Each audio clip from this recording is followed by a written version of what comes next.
Hey guys, Dr. Kyle Lovelace here. Hey, today I'm going to talk to you about what do you do to stay healthy, but you're going out to eat. You want to hang out with your friends, you want to do the fun things in life and have experiences going to restaurants, but you also want to stay healthy. And so today I'm going to give you my 5 things that I do when it comes to going out to eat to make sure that I stay healthy. Hey, make sure you like this channel, make sure you subscribe to our channel as well, and you'll continue to get the stuff that we're continuing to putting out there, and share this. There's so many people out there that are looking for new healthy ways, and there's so much information out there that I think what we're teaching will really help them and help you become their own health expert.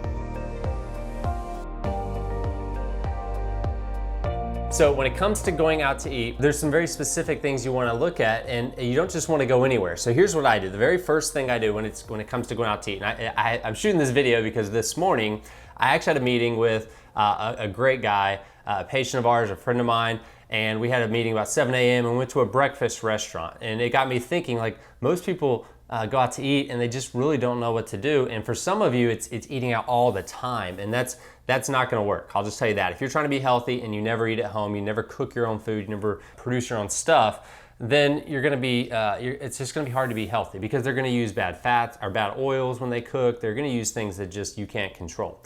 But let's say you're going out to eat, okay? And there's a little bit of a grace card you're gonna give yourself going out to eat, because there's gonna be things you can't control, but you don't wanna just sit there and not eat. That's not enjoyable, right?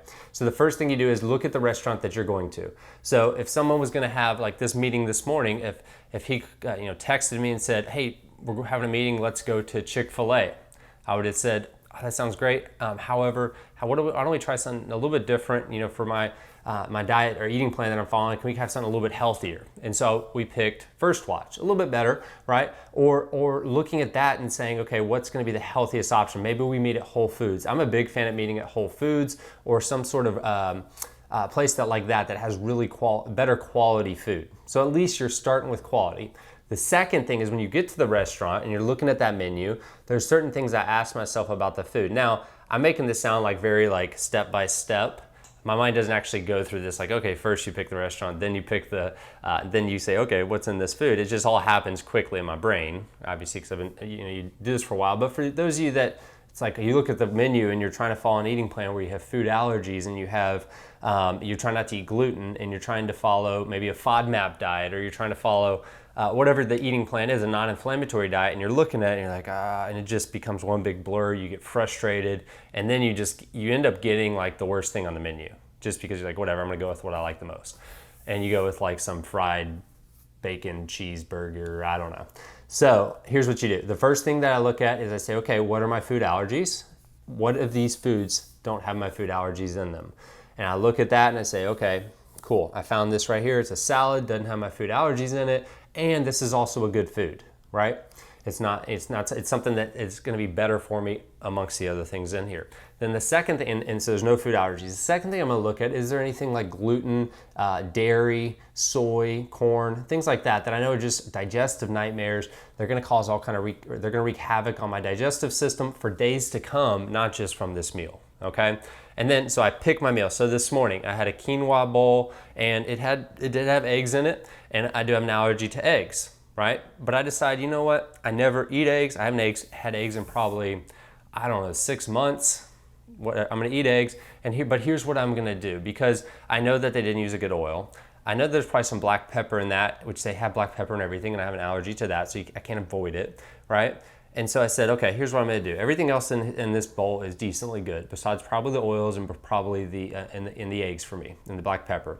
So I'm gonna eat this, and then I'm gonna take something called Digest-Well, which has betaine HCl, which helps my stomach acid to make sure I'm gonna break that food down. So I come, and this might sound weird, but I come ready with that and maybe some digestive enzymes to help me break that food down that's just not as high quality.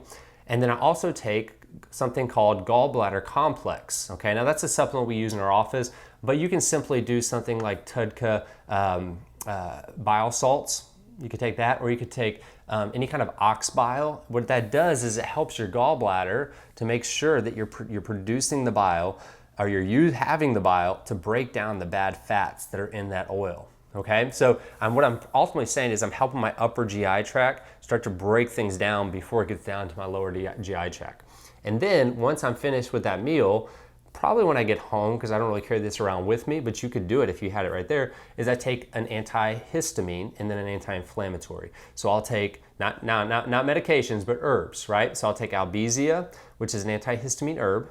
It's a great herb. You want to keep Albizia as a medicine cabinet tool for when you eat things that aren't on your regular eating plan.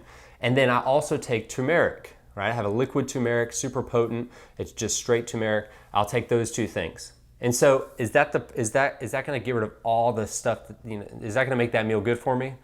No, but it's going to reduce the amount of stress that meal has on my body, and it's going to not affect the rest of my day most likely. So that's kind of my tips for eating out, is pick the place you're going to eat at first. And now, hey, if you're traveling, this is huge. You want to look in advance. I always look when we go somewhere, I'm saying, okay, where's the closest? Whole Foods is everywhere, so I use that, but I'll just look up health food stores. And I love going to these small little health food stores in random cities and towns, because they always have such cool little things. They'll have breakfast, lunch, dinner, they'll have all kinds of stuff at those little stores. So you look those up and wherever you're staying, and see if you can get there pretty quickly, instead of going to the quick stuff that you just see on the side of the road. So that's another great tip there. So that's it, guys. You want to be prepared for when you go out to eat, so you don't have to not go out to eat. I was talking to a patient yesterday, and she's following this eating plan. She's following the FODMAP diet with her food allergies, and she's just honestly, she's overwhelmed. She's like, this is just too much. I feel like it's gonna cause me to have a eating disorder now, because I'm so worried about what I'm eating. And I said, well, let's tone it back a little bit. Let's have a little bit of grace for ourselves, first of all. Like, hey, we still live in the world, right? It's okay to, every so often, you do certain things. Now, if you're someone with diabetes or cancer or something that you just have to change, or you're coming to the end here, that's different. But this is someone that she has some digestive issues, and we're gonna get them on track. And so for the most of her day, 95% of her week is healthy. It's not gonna be the worst thing in the world if she goes out to eat to a better place, choosing better foods, doing things like I said afterwards, okay? So I hope that helps. I hope that makes sense. I hope that maybe gives you a little bit of maybe a grace card to feel like you have a little bit of freedom, but you can still be healthy. Because I know a lot of times people just say, whatever, I'm gonna eat whatever I want. And instead of going out and eating the big, cheesy, nasty pizza, let's tone it back and let's have something you can enjoy hanging out with your friends, but you're not taking it 20 steps backwards. Maybe you're just going one step backwards, all right?